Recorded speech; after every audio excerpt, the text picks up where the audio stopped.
আসসালামু আলাইকুম, সবাই কেমন আছেন? আশা করি সবাই খুব ভালো আছেন। আজকে আমি আছি আমাদের উত্তরপাড়া প্রজেক্টে, যেখানে আমাদের টাইলসের কাজ চলছে।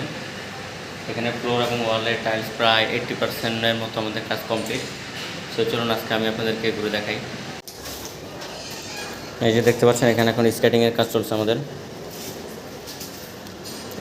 এই স্কেটিং সাধারণত 5 ইঞ্চি বা 6 ইঞ্চি উচ্চতায় হয়ে থাকে। নর্মালি এগুলো 6 ইঞ্চি উচ্চতায় হয়ে থাকে। সো আমাদের টাইলস যাতে ওয়েস্টেজ না হয়, সে কারণে আমরা মিলে সেখানে 5 ইঞ্চি করে স্কেটিং দিচ্ছি, এটা টাইলসের ওয়েস্টেজটা রক্ষা করার জন্য। যেটা হলো আমাদের কিচেন রুম।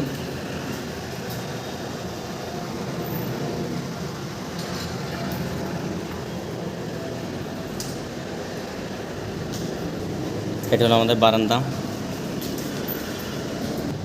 এটা আমাদের অ্যাটাচ টয়লেট।